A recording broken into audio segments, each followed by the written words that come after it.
नमस्कार. तुमचं नाव, गाव, पत्ता आणि मोबाईल नंबर सांगा. नाव लक्ष्मण उबाळे, गाव परखंदी, मोबाईल नंबर 9834 90 56 89. बरं.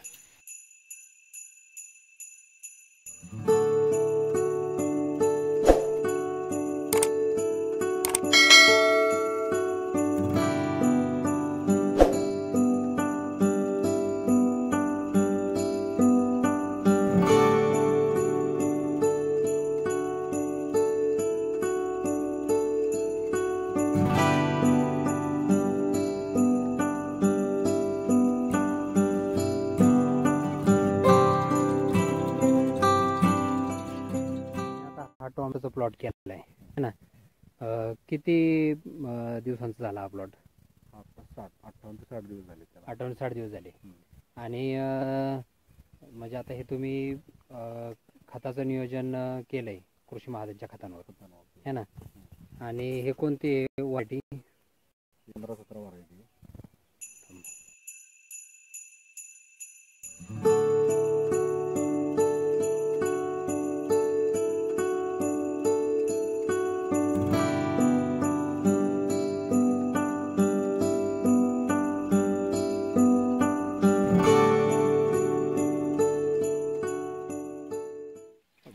ह्याला खताचं व्यवस्थापन कसं घेतलंय? खताचं ह्याला भेसळ वगैरे काय भरता नाही आली. बर. आपण अगोदर एक जुकणी लावली होती, हां. ती काढून घेतली आणि 4 दिवसात लगेच लागण केली. त्यामुळे पेपर वगैरे पहिलाच हवा हां, जुकणीचा. त्यामुळे भेसळ वगैरे काय भरता नाही आली. हां हां. त्याच्यानंतर कृषी महाजनचे लिक्विड बेस आणि फवारणी. बरोबर. ते अपटेक करायसाठी कंटिन्यू घेत राहिलो त्याच्या. हां. आता ही 58 ते 60 दिवसातली ही स्टेज झालेली आहे. बरोबर. दुसरा पण एक प्लॉट आहे आपला, हां. त्याच्यात आणि थोडासा फरक दिसतो, एक 8-10 दिवसाचा. बरं. लागण एकाच दिवसाची आहे, बरं. पण एक 8-10 दिवसाचा डिफरन्स दिसतो त्यामध्ये. पण तुम्हाला आता जुकणीच्या प्लॉटवरून टोमॅटोचा प्लॉट करायचा तरी सुद्धा रिझल्ट दिसतोय तुम्हाला? ते कृषी महाजनमधले साहेबांची चर्चा झाली होती हां. की जर काही त्याला हे वाटेल तसं तर आपण करूया व्यवस्थित. हां. त्यांच्या मार्गदर्शनाखाली हा प्लॉट घेतलाय. रिझल्ट तर छान वाटते आत्ताच्या वेळेसला. बरोबर. सेटिंग तुम्ही बघितलंच किती झाली खाली. हो हो. वरती शेंडा पण चालू आहे. हो. फुलाची बंचेस पण चांगली सुटलेली. हो. फुलगळ अगदी आल प्रमाणात होती. बरं, तुम्ही खालनं ड्रिपला काय दिले? ड्रिपला सोडायला फास्ट ग्रो लीफ बुस्टर सुरुवातीच्या ह्याच्यामध्ये घेतलं. हां. त्याच्यानंतर वाढील पुढे जायला सॉइल केअर, मायक्रो किंग, हां. जे ज्या स्टेजला हवंय तशा स्टेजला कंपनीच्या मार्गदर्शनाखाली सगळं घेतलंय आपण. तुम्हाला सुरुवातीला फास्ट ग्रो लीफ बुस्टर सोडलं तुम्ही, काय त्याचा रिझल्ट काय दिसला? तिसऱ्या दिवशी दिसते झाडाची हाईट, ग्रोथ, पानाची काळोखी, साईज तिसऱ्या दिवशी डोळ्याला जाणवली इतकी दिसते व्यवस्थित. बरं बरं बरं. अशी लगेच लक्ष देण्यासारखी. आणि सॉइल केअरचं? सॉइल केअरनं मुळी जबरदस्त. आता कशी काय मुळी? आता पण तुम्ही जर पेपर उचलून वगैरे असा बघायचा विचार केला, पेपरच्या खाली तुम्हाला बाहेर आलेली नाही. तेव्हा बघा, तेव्हा मुळी कुठून पण कोणत्याही बाजूला बघायचं तरी याला आपल्याला बेसल देता आला नाही. तरी आपण इकडे बेसन दिला भरलेली नाहीये. इथं मुळी आली खाली. इकडे भरपूर दिसते. हो, बारीक पण नाहीये, चांगली मुळी निघाली. आणि इकडे पावसाचं प्रमाण जास्त आहे. पाऊस लागण केल्यानंतर कंटिन्यू 8 दिवस पाऊस कंटिन्यू होता. पाऊस. तरी सुद्धा मुळी अपटेक राहिली. पण वाटत नव्हतं की झाड राहतील म्हणून. पण सॉइल केअर मायक्रोच्या ह्याच्यात जबरदस्त सेटिंग. सॉइल केअरचं प्रमाण तुम्ही कंटिन्यू ठेवलं है ना. बरोबर. आता हा वाई भाग म्हणजे वाई तालुका आहे सातारा जिल्ह्यामध्ये. इकडे पावसाचं प्रमाण जास्त राहतं है ना. डोंगर जवळ असल्यामुळे तर सारखंच होतं. बरोबर. हो, डोंगर येते जवळ सगळा. इथं पण सेटिंग आहे. सेटिंग वगैरे पण जबरदस्त आहे. बरोबर. सेटिंग आहे चांगलं है ना. तसं असं कुठं करप्याचं वगैरे प्रमाण किंवा बाकी इतर रोग त्याचं प्रमाण कसं आहे? अल्प प्रमाणात आहे, कुठं क्वचित ह्याला. आता तसं काही कुठं दिसत नाही अजून तर. तरी तुमचा बेसल नाहीये नाही का? तुम्ही आतापर्यंत तुमचं सॉइल केअर किती केलं हा एवढ्या प्लॉटला? साधारण 1 एकरला आतापर्यंत 20 लिटरच्या आसपास सॉइल केअर केलं. हां. मग आता हे तुमची व्हरायटी कोणती आहे टोमॅटोची? व्हरायटी 15-17 आहे. USC 15-17 नाही का. आता त्याला असं बोलतात की त्याची हाईट कमी होती नाही का. आपल्याकडे तसं काही प्रॉब्लेम कुठं दिसत नाही. तुम्ही बघताय आता साधारण 4 फुटाची हाईट आहे. हो, बरोबर. आणि सेटिंग पण आहे. सेटिंग पण भरपूर. त्याच्यानंतर फळांची संख्या पण भरपूर झाली आहे ना.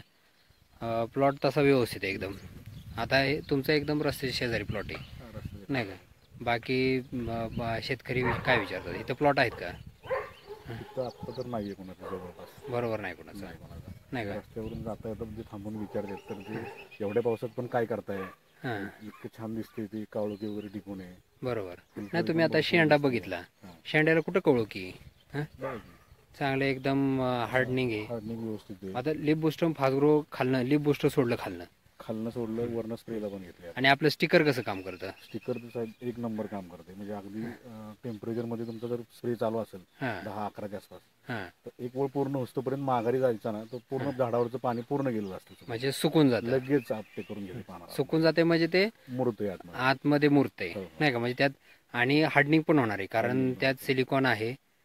प्लस तुमचं फरक दाखवते त्याचा. पानं वगैरे कशी तुमचं खालीच नाही तर वरचं पण पान बघा त्याच बेसला दिसतं. खाली आहे तसंच वरती पण तेवढं स्ट्रॉंग आहे. पण तुमचं आता म्हणजे कसं बघा, तुमचं खताचं जे प्रमाण होतं त्या स्टिकरमुळं काय फरक पडला का?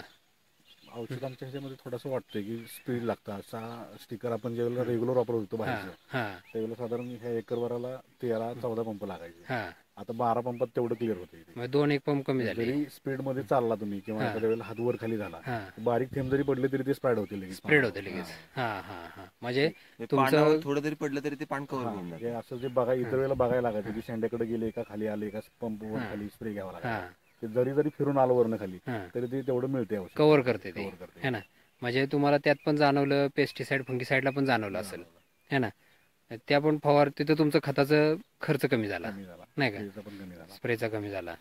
आणि आता म्हणजे तुम्हाला ही ग्रोथ बघून किंवा शेतकऱ्यांच्या शेजारचे रिप्लाय ह्याच्यावरून तुम्हाला काय वाटते ह्याचं नियोजन? तर व्यवस्थित झाले. आता मार्गदर्शन तर व्यवस्थित होते कंपनीचं आम्हाला. बरोबर. ज्या वेळेला आम्हाला वेगळं काय वाटते त्यांना बोलून घेतलं ते येतात मार्गदर्शनाला. फोटो वगैरे पाठवले तर त्यातून काय सजेशन येतात व्यवस्थित आतापर्यंत व्यवस्थित चालू आहे. सेटिंगसाठी तुम्ही फ्लावर बर्ड घेतलंय का? किती झालं फ्लावर बेड?